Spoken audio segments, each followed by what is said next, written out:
Hello everyone, स्वागत है एक बार फिर से आप सभी साथियों का शिक्षा संकल्प के इस ऑनलाइन यूट्यूब प्लेटफॉर्म पर।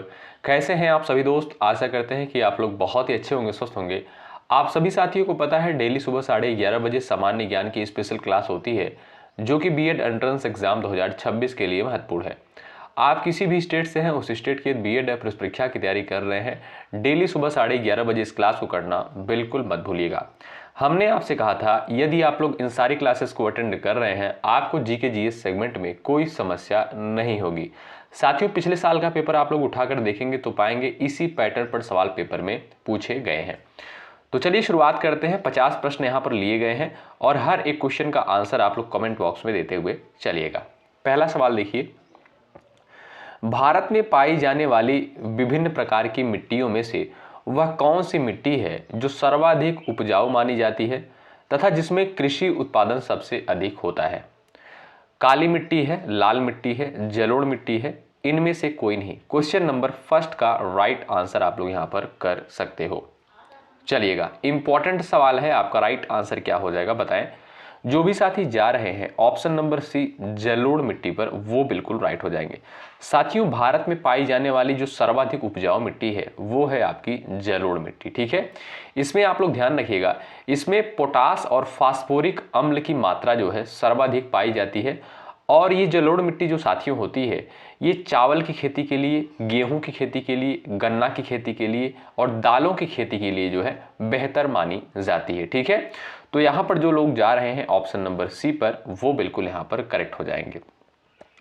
बात करें साथियों काली मिट्टी की, यहां से भी सवाल बन चुका है पेपर में। काली मिट्टी को जो है रेगुर मृदा के नाम से जानते हैं और ये मिट्टी जो है कपास की खेती के लिए बेहतर मानी जाती है। क्या भाई? कपास की खेती के लिए जो काली मिट्टी होती है बेहतर मानी जाती है।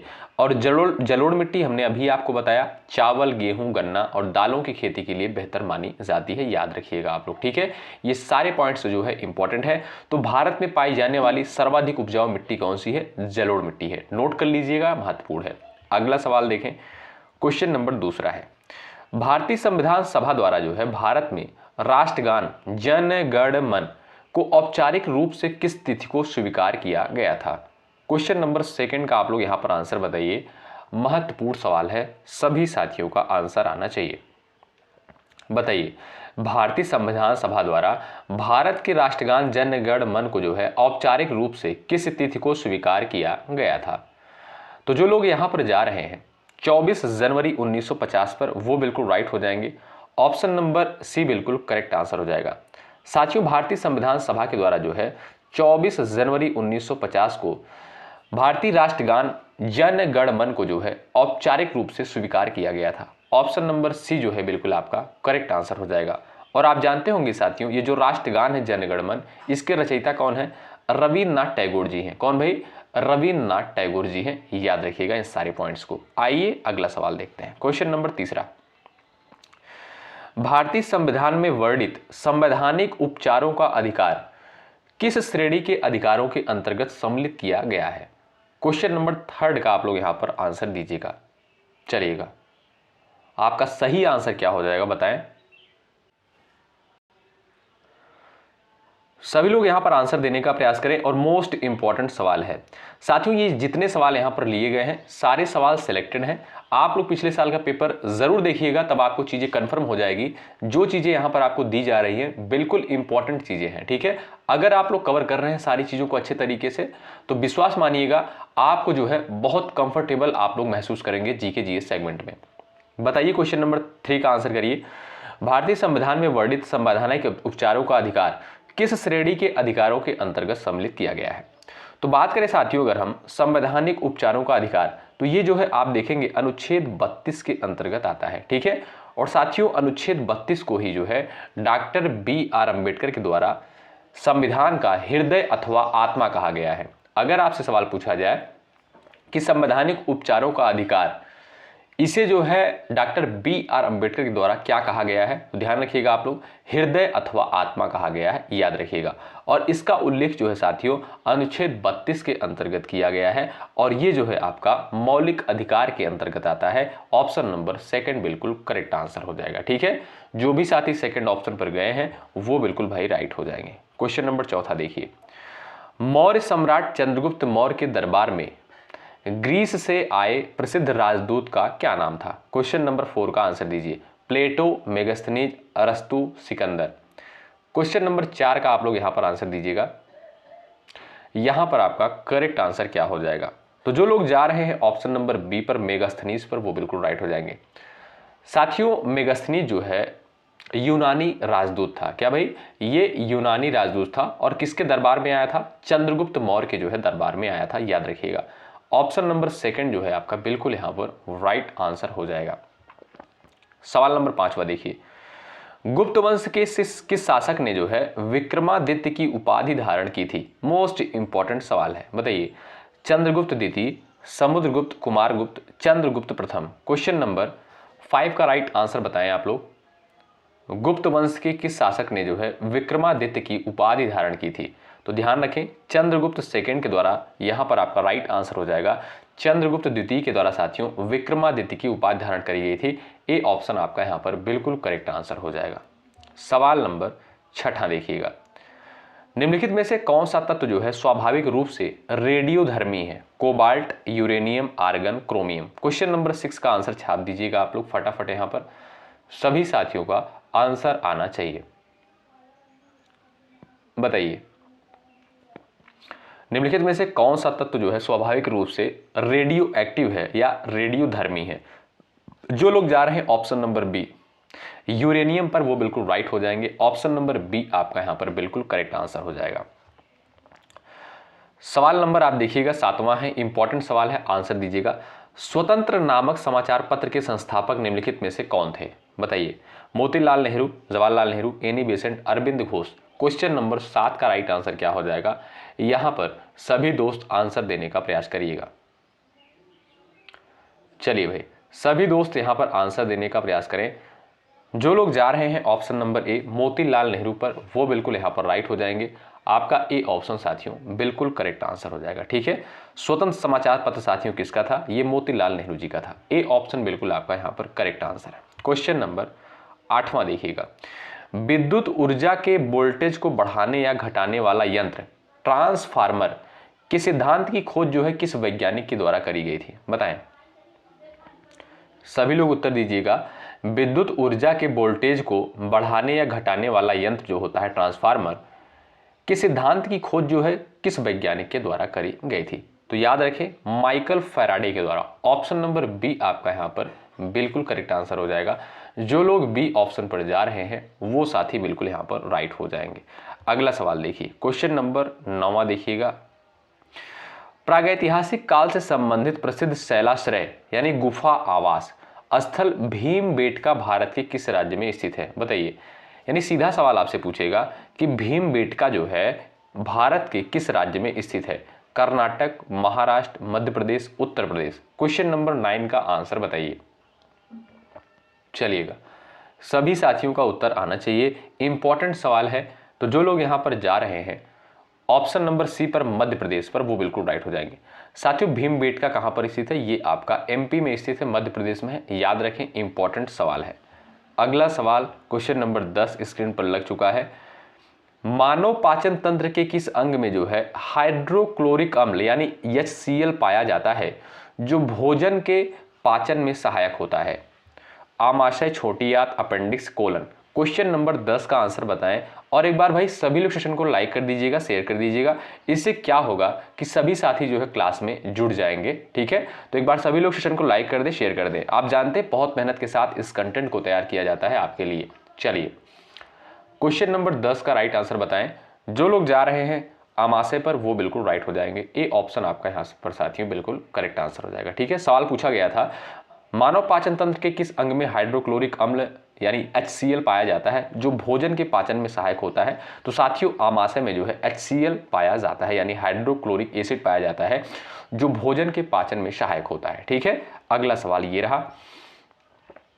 शिव की दक्षिणामूर्ति प्रतिमा में उन्हें मुख्यतः जो है किस रूप में दर्शाया जाता है? नृत्य करते हुए, शिक्षक के रूप में, ध्यानमग्न, विश्राम करते हुए। बताएं। क्वेश्चन नंबर 11 का राइट आंसर क्या हो जाएगा? सभी दोस्त यहां पर आंसर दीजिएगा। शिव की दक्षिणामूर्ति प्रतिमा में उन्हें मुख्यतः किस रूप में दर्शाया जाता है? बताइए। सवाल नंबर 11 का राइट आंसर क्या हो जाएगा? यहां पर सभी साथियों का आंसर आना चाहिए, बताएं। तो जो भी साथी यहां पर जा रहे हैं ऑप्शन नंबर सेकंड पर, वो बिल्कुल राइट है। साथियों इंपॉर्टेंट सवाल है, एग्जाम में पूछा गया है, तो जो लोग यहां पर जा रहे हैं ऑप्शन नंबर सेकंड पर, वो बिल्कुल राइट हो जाएगा, शिक्षक के रूप में। ठीक है, अगला सवाल, महात्मा गांधी ने सत्याग्रह की पद्धति का व्यवहारिक प्रयोग सर्वप्रथम किस देश में किया था? क्वेश्चन नंबर 12 का आंसर दीजिएगा, सभी लोग फटाफट बताएं। सभी लोग यहां पर आंसर दीजिएगा। दक्षिण Africa, America, England, Scotland. Mahatma Gandhi ने जो है सत्याग्रह की पद्धति का व्यवहारिक प्रयोग सर्वप्रथम किस देश में किया था? तो जो लोग यहां पर जा रहे हैं दक्षिण अफ्रीका, ए ऑप्शन पर, वो बिल्कुल राइट हो जाएंगे। आप लोग बताइएगा महात्मा गांधी दक्षिण अफ्रीका से भारत कब लौटे थे? बताइएगा, देखते हैं किसका किसका आंसर आता है। चलिएगा, सवाल नंबर 13 है, भारतीय संविधान के अनुच्छेद 108 के अंतर्गत लोकसभा और राज्यसभा की संयुक्त बैठक बुलाने का अधिकार किसे प्राप्त है? क्वेश्चन नंबर 13 का उत्तर दीजिए, मोस्ट इंपॉर्टेंट क्वेश्चन है। प्रधानमंत्री, राष्ट्रपति, उपराष्ट्रपति, लोकसभा अध्यक्ष। क्वेश्चन नंबर 13 का आंसर बताएं। भारतीय संविधान के अनुच्छेद 108 के अंतर्गत लोकसभा और राज्यसभा की संयुक्त बैठक बुलाने का अधिकार किसे प्राप्त है? तो आप सभी जानते होंगे, मुझे पूरा भरोसा है, क्योंकि ये सवाल एग्जाम यहाँ पर जो है करवाया भी है गया है कई क्लास में, राष्ट्रपति के द्वारा। ऑप्शन नंबर बी आपका साथियों बिल्कुल करेक्ट आंसर हो जाएगा। ठीक है, याद रखिएगा, लोकसभा और राज्यसभा की संयुक्त बैठक कौन बुलाता है? राष्ट्रपति। ऑप्शन नंबर बी बिल्कुल करेक्ट आंसर हो जाएगा। इसका उल्लेख कहां पर देखने को मिलता है? अनुच्छेद 108 में। ठीक है, अगला सवाल देखिए, निम्नलिखित में से कौन सा प्राकृतिक रेशा अपनी मजबूती के कारण सबसे सशक्त माना जाता है? क्वेश्चन नंबर 14 का आंसर दीजिए फटाफट। कपास है, पटसन है, ऊन है, रेशम है। क्वेश्चन नंबर 14 का राइट आंसर आप दे दीजिएगा यहां पर। चलिएगा, सही आंसर क्या हो जाएगा सभी लोग बताएं। तो जो भी साथी यहां पर जा रहे हैं रेशम पर, ऑप्शन नंबर डी पर, वो बिल्कुल यहां पर राइट हो जाएंगे। ठीक है, आपका डी ऑप्शन साथियों बिल्कुल करेक्ट आंसर हो जाएगा। ठीक है, ये साथियों प्राकृतिक रेशा है। ठीक है, और किससे प्राप्त किया जाता है? कीट से प्राप्त किया जाता है। ठीक है, और मजबूत और चमकदार भी होता है। ठीक है, तो यहां पर जो लोग जा रहे हैं डी ऑप्शन पर, वो बिल्कुल राइट है। क्वेश्चन नंबर 15, सुप्रसिद्ध नृत्यांगन एवं गुरु बिरजू महाराज किस शास्त्रीय नृत्य शैली के महान प्रतिपादक थे? बताइए। क्वेश्चन नंबर 15 का उत्तर दीजिएगा। बिरजू महाराज जो है किससे संबंधित थे? मणिपुरी, कथक, ओडिसी, कथकली। क्वेश्चन नंबर 15 का राइट आंसर बताएं, सही उत्तर क्या है? चलिए, तो जो लोग यहां पर जा रहे हैं कथक पर, वो बिल्कुल राइट हो जाएंगे। ऑप्शन नंबर बी बिल्कुल यहां पर करेक्ट हो जाएगा, आपका बी ऑप्शन करेक्ट है। और ये साथियों किस घराने से संबंधित है? लखनऊ घराने से संबंधित है। किस घराने से? लखनऊ घराने से संबंधित थे बिरजू महाराज। ठीक है, तो यहां पर जो लोग जा रहे हैं कथक पर, ऑप्शन नंबर बी पर, वो बिल्कुल करेक्ट हो जाएंगे। अगला सवाल देखिएगा, सवाल नंबर नेक्स्ट देखिए, पीने योग्य जल को शुद्ध करने के लिए रासायनिक विधि से कीटाणुओं का नाश करने हेतु सामान्यतः किस पदार्थ का उपयोग किया जाता है जिससे जल में उपस्थिति जीवाणु एवं विषाणु जो है नष्ट हो जाते हैं? ब्रोमीन का प्रयोग करते हैं, क्लोरीन का करते हैं, आयोडीन का करते हैं, या आपका डी ऑप्शन यहाँ पर दिया है क्लोरीन। बताइए, एक में आपका फ्लोरीन दिया है, एक में आपका क्लोरीन दिया है, आयोडीन है, ब्रोमीन है। बताइए। जो साथियों पीने योग्य जल को शुद्ध करने के लिए जो है रासायनिक विधि से कीटाणुओं का नाश करने हेतु सामान्यतः किस पदार्थ का उपयोग किया जाता है जिससे जल में उपस्थित जीवाणु एवं विषाणु जो है नष्ट हो जाते हैं? तो साथियों याद रखिएगा, क्लोरीन का प्रयोग किया जाता है जल को शुद्ध करने के लिए। ठीक है, आपका डी ऑप्शन यहाँ पर बिल्कुल करेक्ट आंसर होगा। अगला सवाल ये रहा, क्वेश्चन नंबर 17 का उत्तर आप लोग यहां पर दीजिएगा। राइट आंसर क्या हो जाएगा? वर्ष 2009 में पारित शिक्षा का अधिकार अधिनियम, राइट टू एजुकेशन एक्ट के अंतर्गत शिक्षा को किस स्तर तक के बच्चों के लिए निःशुल्क एवं अनिवार्य घोषित किया गया है? प्राथमिक स्तर, माध्यमिक स्तर, उच्चतर माध्यमिक स्तर तक, स्नातक स्तर तक। क्वेश्चन नंबर 17 का राइट आंसर बताएं। चलिए, वर्ष 2009 में पारित शिक्षा का अधिकार अधिनियम के अंतर्गत शिक्षा को किस स्तर तक के बच्चों के लिए निःशुल्क एवं अनिवार्य घोषित किया गया है? तो 6 से 14 वर्ष तक के बच्चों को। ठीक है, यानी प्राथमिक स्तर तक। ऑप्शन नंबर आपका ए जो है बिल्कुल आपका करेक्ट आंसर होगा। सवाल नंबर नेक्स्ट स्क्रीन पर है, यदि पृथ्वी के चारों ओर वायुमंडल न हो तो अंतरिक्ष से देखने पर आकाश का रंग किस प्रकार दिखाई देता है? नीला, गहरा लाल, श्वेत, काला, बताइए।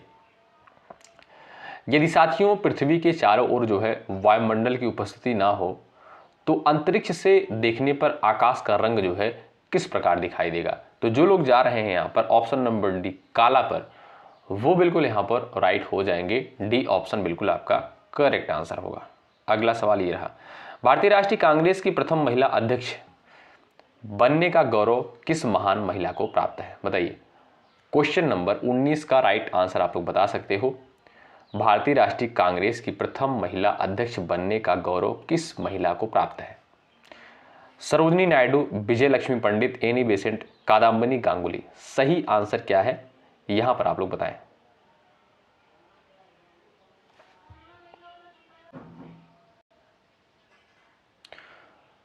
चलिए सभी लोग यहां पर आंसर दें, आपका सही आंसर क्या हो जाएगा बताएं। तो जो भी साथी जा रहे हैं एनी बेसेंट पर, ऑप्शन नंबर सी पर, वो बिल्कुल यहां पर राइट हो जाएंगे। ऑप्शन नंबर सी आपका करेक्ट है। अगला सवाल, मुगल सम्राट शाहजहां ने जो है मुगल साम्राज्य की राजधानी को आगरा से दिल्ली स्थानांतरित किया था।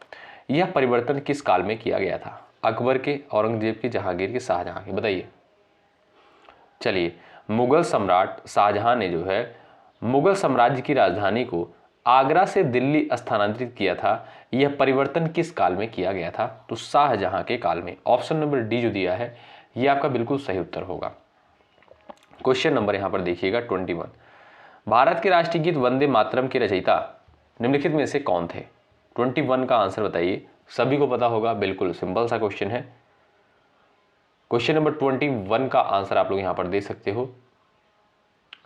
वंदे मातरम के रचयिता Bankim Chandra Chattopadhyay. Option number D आपका यहां पर बिल्कुल करेक्ट आंसर है। अगला सवाल, भारत के नियंत्रक एवं महालेखा परीक्षक अपनी लेखा जोखा संबंधित रिपोर्ट संविधान के किसके अनुसार जो है संविधान के अनुसार किसे प्रस्तुत करते हैं? बताइए।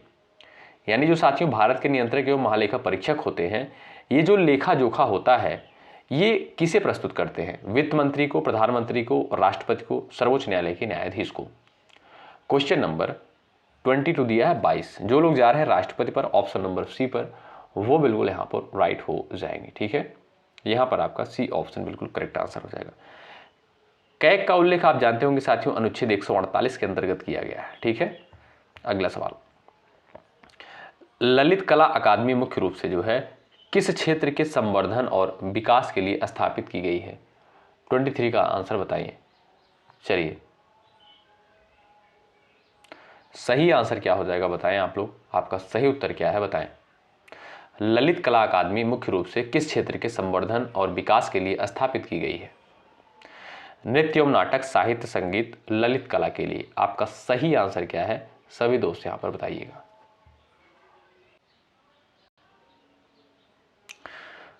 तो यहां पर जो साथी जा रहे हैं ललित कला, ऑप्शन नंबर डी पर, वो बिल्कुल राइट हो जाएंगे। इसकी स्थापना साथियों 1954 में हुई थी। कब? 1954 में। डी ऑप्शन आपका बिल्कुल करेक्ट आंसर है। अगला सवाल, प्राचीन भारत के सातवाहन वंश के संस्थापक के रूप में इतिहास में किस शासक का नाम उल्लेखित है? बताइए। यानी सातवाहन वंश के संस्थापक कौन थे? बताइए। कान्हा, सिमुक, हल, गौतमी पुत्र। क्वेश्चन नंबर 24 का उत्तर बताइए। चलिए, राइट आंसर क्या हो जाएगा? तो जो लोग यहां पर जा रहे हैं ऑप्शन नंबर सेकंड सिमुक पर, वो बिल्कुल राइट है। सातवाहन वंश के संस्थापक कौन माने जाते हैं? सिमुक माने जाते हैं। अगला सवाल, भारतीय संविधान का कौन सा अनुच्छेद मानव तस्करी, क्रय विक्रय तथा जबरन श्रम को निषिद्ध करता है? बताइए। क्वेश्चन नंबर 25 का उत्तर बताएं। भारतीय संविधान का कौन सा आर्टिकल जो है मानव तस्करी यानी क्रय विक्रय तथा जबरन श्रम को निषिद्ध घोषित करता है? अनुच्छेद 23, 24, 32 और आपका दिया है अनुच्छेद 26। आपका राइट आंसर क्या हो जाएगा? जो लोग जा रहे हैं अनुच्छेद 23 पर, ऑप्शन नंबर ए पर, वो बिल्कुल यहाँ पर राइट हो जाएंगे। ए विकल्प साथियों आपका यहाँ पर बिल्कुल करेक्ट हो जाएगा। अगला सवाल, भारतीय संविधान के किस अनुच्छेद के अंतर्गत राष्ट्रपति को संसद के अवकाश काल में जो है अध्यादेश जारी करने की शक्ति प्रदान की गई है? 26 का आंसर बता सकते हैं आप लोग। भारतीय संविधान के जो है किस अनुच्छेद के अंतर्गत राष्ट्रपति को संसद के अवकाश काल में जो है अध्यादेश जारी करने की शक्ति प्रदान की गई है? क्वेश्चन नंबर 26 का आंसर क्या हो जाएगा? इंपॉर्टेंट सवाल है। जो लोग जा रहे हैं अनुच्छेद 123 पर, ऑप्शन नंबर बी पर, वो बिल्कुल यहां पर करेक्ट हो जाएंगे। ठीक है साथियों, अध्यादेश जारी करने की शक्ति जो है आर्टिकल 123 यानी आर्टिकल अनुच्छेद 123 के तहत जो है निहित है। अगला सवाल, लॉफिंग गैस के नाम से प्रसिद्ध गैस का वैज्ञानिक नाम क्या है? बताइए, लॉफिंग गैस साथियों किसे कहते हैं? आंसर दे सकते हो आप लोग। इसे साथियों नाइट्रस ऑक्साइड कहा जाता है। इसका जो फार्मूला होता है रासायनिक N2O होता है। ठीक है, ये क्या है भाई? नाइट्रस ऑक्साइड है। इसे लॉफिंग गैस या हंसाने वाली गैस कहा जाता है। ऑप्शन नंबर सेकंड राइट है। अगला सवाल, स्कर्वी नामक रोग जो है किस विटामिन की कमी के कारण उत्पन्न होता है? 28 का उत्तर दीजिएगा आप लोग फटाफट यहाँ पर। चलिए, स्कर्वी नामक रोग जो है किस विटामिन की कमी के कारण जो है उत्पन्न होता है? विटामिन A, B, C इनमें से कोई नहीं। सही आंसर क्या है? छापिएगा सब लोग। चलो भाई, यहां पर जो लोग जा रहे हैं ऑप्शन नंबर सी पर, विटामिन सी पर, वो बिल्कुल राइट हो जाएंगे। लाइक की संख्या भाई बढ़ाते चलें आप लोग। ठीक है, अगला सवाल देखिए, भारत के किस भौगोलिक क्षेत्र में जो है शीतकाल के दौरान पश्चिमी विक्षोभ के प्रभाव से वर्षा होती है? 29 का आंसर बताएं। उत्तर पूर्वी भारत में, उत्तर पश्चिम में, दक्षिण पश्चिम में, पूर्वी भारत में। 29 का आंसर बताएं। सवाल नंबर 29 का करेक्ट आंसर क्या हो जाएगा? पश्चिमी विक्षोभ के कारण जो है कहां पर वर्षा होती है भारत में? तो जो लोग यहां पर जा रहे हैं उत्तर पश्चिम में, उत्तर पश्चिम में जो लोग गए हैं ऑप्शन सेकंड पर, वो भी साथी यहां पर बिल्कुल राइट हो जाएंगे। अगला सवाल, संविधान सभा के सदस्यों का निर्वाचन किस प्रक्रिया के माध्यम से किया गया है? बताइए, संविधान सभा के सदस्यों का निर्वाचन जो है किस प्रक्रिया के माध्यम से किया गया है? प्रत्यक्ष रूप से जनता के द्वारा? जी नहीं। भारतीय राष्ट्रीय कांग्रेस के द्वारा? नामांकन? नहीं। देशी रियासतों के शासकों द्वारा? प्रांतीय विधानसभाओं द्वारा? बताइए, संविधान सभा के सदस्यों का निर्वाचन साथियों किस प्रकार से किया गया था? तो जो लोग यहाँ पर जा रहे हैं प्रांतीय विधानसभाओं के द्वारा, ऑप्शन नंबर डी पर, वो बिल्कुल यहाँ पर राइट हो जाएंगे। अगला सवाल ये रहा, भारत छोड़ो आंदोलन, क्विट इंडिया मूवमेंट का शुभारंभ किस वर्ष किया गया था? बताइए, 31 का आंसर दीजिएगा फटाफट आप लोग। भारत छोड़ो आंदोलन का शुभारंभ जो है किस वर्ष किया गया था? तो आप जानते होंगे साथियों 8 अगस्त 1942 को। कब? 8 अगस्त 1942 को जो है महात्मा गांधी के द्वारा भारत छोड़ो आंदोलन की शुरुआत करी गई थी और यहीं पर साथियों इनके द्वारा नारा भी दिया गया था, करो या मरो का भी नारा दिया गया था। ठीक है, तो जो लोग जा रहे हैं विकल्प सी पर, वो बिल्कुल राइट हो जाएंगे। अगला सवाल ये रहा, भारतीय राष्ट्रीय कांग्रेस की प्रथम महिला अध्यक्ष के रूप में निम्न में से किसका नाम इतिहास में दर्ज है? एनी बेसेंट, कमला नेहरू, सरोजनी नायडू, विजय लक्ष्मी पंडित? बताएं, भारतीय राष्ट्रीय कांग्रेस की प्रथम महिला अध्यक्ष के रूप में जो है निम्न में से किसका नाम आता है? तो जो लोग यहां पर जा रहे हैं भाई ऑप्शन नंबर ए पर, एनी बेसेंट पर, वो बिल्कुल यहां पर करेक्ट हो जाएंगे। ठीक है भाई, अगर आपसे पूछा जाए कि प्रथम जो है भारतीय महिला कौन थी, भारतीय मूल की महिला कौन थी जो अध्यक्ष थी, तब आप कहिएगा सरोजनी नायडू। लेकिन यहां पर सिर्फ आपसे सवाल पूछा है कि भारतीय राष्ट्रीय कांग्रेस की प्रथम महिला अध्यक्ष कौन थी। ठीक है, तो आप यहां पर कहेंगे एनी बेसेंट। ठीक है, ये विदेशी मूल की थी। तो यहां पर आपका ए बिल्कुल करेक्ट आंसर हो जाएगा, जो भी साथी ए ऑप्शन पर जा रहे हैं। मैसूर के प्रसिद्ध शासक टीपू सुल्तान की राजधानी निम्नलिखित में से कौन सी थी? बताइए, क्वेश्चन नंबर 33 का राइट आंसर बता सकते हो आप लोग। मैसूर के प्रसिद्ध शासक टीपू सुल्तान की राजधानी निम्नलिखित में से जो है कौन सी थी? 33 का उत्तर बताएं। चलिएगा, तो जो लोग यहां पर जा रहे हैं श्रीरंगपट्टनम पर, ऑप्शन नंबर बी पर, वो बिल्कुल यहां पर राइट हो जाएंगे। ठीक है, अगला सवाल ये रहा, भारतीय राष्ट्रीय कांग्रेस का प्रथम विभाजन किस अधिवेशन में हुआ था? बताइए, फटाफट आप लोग यहां पर आंसर दीजिएगा। क्वेश्चन नंबर 34 का आंसर बताएं, कांग्रेस का जो साथियों प्रथम विभाजन किस अधिवेशन के दौरान हुआ था? सूरत अधिवेशन। ऑप्शन नंबर सी बिल्कुल करेक्ट आंसर हो जाएगा। सूरत अधिवेशन कब हुआ था? 1907 में। भारत में होम रूल आंदोलन का आरंभ जो है किस प्रमुख नेता द्वारा किया गया था? बताइए, होम रूल आंदोलन का आरंभ जो है किस प्रमुख नेता के द्वारा किया गया था? 35 का राइट आंसर क्या है? एनी बेसेंट के द्वारा भाई। ठीक है, ए ऑप्शन करेक्ट हो जाएगा। 1916 में जो शुरुआत हुई थी, ए ऑप्शन बिल्कुल करेक्ट आंसर हो जाएगा। ठीक है, होम रूल आंदोलन का आरंभ जो है किस प्रमुख नेता के द्वारा किया गया? एनी बेसेंट के द्वारा। ठीक है, ए ऑप्शन आपका यहाँ पर बिल्कुल करेक्ट आंसर है। अगला सवाल देखिए, ये रहा क्वेश्चन नंबर 36। ब्रिटिश शासन द्वारा जो है पारित दमनकारी रॉलेट एक्ट भारत में किस वर्ष लागू किया गया था? 36 का उत्तर कर सकते हो यहाँ पर। रॉलेट एक्ट जो है भारत में किस वर्ष लागू किया गया था? क्वेश्चन नंबर 36 का उत्तर आप लोग यहाँ पर बता सकते हो। 1909 में, 19 में, 30 में, 1942 में। तो साथियों रॉलेट एक्ट जो है किस वर्ष लागू किया गया था? 1919 में। बी ऑप्शन करेक्ट है। इंपॉर्टेंट क्वेश्चन है। अगला सवाल ये रहा, महात्मा गांधी ने जो है अपने राजनीतिक जीवन में किस नेता को अपना गुरु माना था? 37 का उत्तर बताएं। जो लोग टेलीग्राम चैनल से नहीं जुड़े हैं जुड़ जाइएगा, डिस्क्रिप्शन बॉक्स में आपको लिंक देखने को मिल जाएगा। चलिए भाई इस क्वेश्चन का आंसर करिएगा फटाफट आप लोग। महात्मा गांधी ने अपने राजनीतिक जीवन में किस नेता को अपना गुरु माना था? तो जो लोग यहाँ पर जा रहे हैं भाई गोपाल कृष्ण गोखले पर, ए ऑप्शन पर, वो बिल्कुल यहाँ पर राइट हो जाएंगे। अगला सवाल, भारतीय संविधान के केंद्र एवं राज्यों के मध्य विषयों का विभाजन किस अनुसूची में वर्णित है? बताइए सही आंसर क्या हो जाएगा? सभी दोस्त यहाँ पर बताएं। भारतीय संविधान में जो है केंद्र एवं राज्यों के मध्य विषयों का विभाजन जो है किस अनुसूची में वर्णित है? ऑप्शन नंबर ए करेक्ट हो जाएगा 7वीं अनुसूची में। आप जानते हैं साथियों इसमें जो है संघ सूची है, राज्य सूची है और आप जानते होंगे इसमें समवर्ती सूची है। ठीक है, ऑप्शन नंबर आपका जो ए दिया है बिल्कुल करेक्ट आंसर हो जाएगा 7वीं अनुसूची में। अगला सवाल ये रहा, क्वेश्चन नंबर 39, विटामिन डी का प्रमुख प्राकृतिक स्रोत निम्नलिखित में से कौन सा है? नींबू, सूर्य की किरणें, संतरा, काजू। 39 का उत्तर बताइए। चलिए विटामिन डी का जो है प्रमुख प्राकृतिक स्रोत जो है कौन सा माना जाता है? तो जो लोग यहाँ पर जा रहे हैं सूर्य की किरणों पर, ऑप्शन नंबर बी पर, वो साथी यहाँ पर बिल्कुल राइट हो जाएंगे। अगला सवाल देखेंगे ये रहा, ब्रिटिश संसद द्वारा पारित रेगुलेटिंग एक्ट किस वर्ष से लागू किया गया था जिसने भारत में कंपनी शासन पर नियंत्रण की शुरुआत की? क्वेश्चन नंबर 40 का उत्तर बताइए। इंपॉर्टेंट क्वेश्चन है। रेगुलेटिंग एक्ट याद रखें दोस्तों, रेगुलेटिंग एक्ट ये आपका 1773 का जो एक्ट है रेगुलेटिंग एक्ट कहलाता है। ए विकल्प आपका यहां पर बिल्कुल करेक्ट आंसर है। भारतीय मानसून प्रणाली, ध्यान से देखिएगा, भारतीय मानसून प्रणाली में दक्षिण पश्चिम मानसून की उत्पत्ति मुख्यतः किस भौगोलिक कारण से होती है? भूमध्य रेखीय निम्न दाब के कारण, तिब्बती पठार का तापीय प्रभाव, पश्चिमी विक्षोभ, ध्रुवीय पौने। क्वेश्चन नंबर 41 का आंसर बताएं। चलिए क्वेश्चन नंबर आपका 41 का राइट आंसर क्या हो जाएगा? भारतीय मानसून प्रणाली में दक्षिण पश्चिम मानसून की उत्पत्ति मुख्यतः किस भौगोलिक कारण से होती है? तो यहां पर जो लोग जा रहे हैं तिब्बती पठार का तापीय प्रभाव के कारण, ऑप्शन नंबर 2 पर, वो बिल्कुल यहां पर राइट हो जाएंगे। अगला सवाल, भारत में काली मिट्टी का प्रमुख विस्तार निम्नलिखित में से जो है किस क्षेत्र में पाया जाता है? दक्कन का पठार, गंगा मैदान, ब्रह्मपुत्र घाटी, अरावली क्षेत्र। 42 का उत्तर बताइए। देखते हैं भाई लास्ट में जरूर बताइएगा आपने इन 50 सवालों में से कितने सवालों को सही किया है।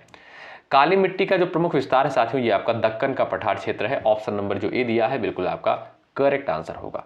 अगला सवाल, भारतीय संविधान की 7वीं अनुसूची में केंद्र और राज्य के विषयों का वर्गीकरण किस रूप में किया गया है? बताइए। क्वेश्चन नंबर 43 का आंसर बताएं। यहाँ पर राइट आंसर क्या हो जाएगा? भारतीय संविधान की 7वीं अनुसूची में केंद्र और राज्य के विषयों का वर्गीकरण किस रूप में किया गया है? तो आप जानते होंगे साथियों 3 सूचियों में किया गया है। कौन कौन सी? संघ सूची, राज्य सूची, समवर्ती सूची। संघ सूची में आप देखेंगे लगभग 100 प्लस विषय शामिल इसमें है। राज्य सूची में आप देखेंगे 60 प्लस विषय इसमें शामिल है और समवर्ती सूची में आप देखेंगे 50 प्लस विषय इसमें जो है शामिल है। ठीक है, तो जो लोग यहाँ पर ऑप्शन नंबर सी पर जा रहे हैं वो बिल्कुल यहाँ पर राइट हो जाएंगे। ठीक है, अगला सवाल देखिए, भारतीय संविधान का वह कौन सा अनुच्छेद है जो राज्य को समान नागरिक संहिता लागू करने के लिए निर्देश देता है? इंपॉर्टेंट क्वेश्चन है, बताइए। समान नागरिक संहिता लागू करने का निर्देश जो है कौन सा आर्टिकल देता है? अनुच्छेद 40, 44, 48, 51। तो जो लोग यहाँ पर जा रहे हैं अनुच्छेद 44 पर वो बिल्कुल राइट है। ऑप्शन नंबर बी करेक्ट हो जाएगा। याद रखिए महत्वपूर्ण क्वेश्चन है दोस्तों। अगला सवाल देखिए ये रहा, भारत में जो है पश्चिमी विक्षोभ का प्रभाव मुख्यतः किस ऋतु में दिखाई देता है? 45 का उत्तर बताइए। चलिए राइट आंसर क्या हो जाएगा बताएं। भारत में पश्चिमी विक्षोभ का प्रभाव मुख्यतः किस ऋतु में दिखाई देता है? तो शीत ऋतु में। कब साथियों? शीत ऋतु में दिखाई देता है। ऑप्शन नंबर सी जो दिया है ये आपको बिल्कुल करेक्ट आंसर है। भारतीय संविधान के अनुसार आपातकाल की घोषणा किस अनुच्छेद के अंतर्गत की जाती है? 46 का उत्तर बताइए। चलिए, आपातकाल के बारे में हमने कई बार डिस्कस भी किया है। आप देखेंगे जो आपका 352 है, अनुच्छेद 352, इसके अंतर्गत राष्ट्रीय आपात आता है। 356 में राष्ट्रपति शासन आता है। 360 में वित्तीय आपात आता है। ठीक है, तो याद रखें। तो जो लोग यहाँ पर जा रहे हैं ऑप्शन नंबर ए पर, अनुच्छेद 352 पर, वो बिल्कुल करेक्ट हो जाएंगे। ठीक है भाई, यहाँ पर जो भी साथी ए ऑप्शन पर गए हैं, यहाँ क्वेश्चन में साथियों कर लीजिएगा राष्ट्रीय आपातकाल कर लीजिएगा। ठीक है, राष्ट्रीय आपातकाल कर लीजिएगा। तो राष्ट्रीय आपातकाल हमने आपको बताया अनुच्छेद 352 के अंतर्गत आता है, और राष्ट्रपति शासन 356 के अंतर्गत आता है। वित्तीय आपात आपका 360 के अंतर्गत आता है। ठीक है, आशा करता हूं समझ गए होंगे। भारत का सबसे बड़ा जलप्रपात निम्नलिखित में से कौन सा है, बताइए। क्वेश्चन नंबर 47 का उत्तर आप लोग यहां पर दीजिएगा। भारत का सबसे बड़ा जलप्रपात ऊंचाई के आधार पर कौन सा है? 47 का उत्तर आप लोग यहां पर बताइए।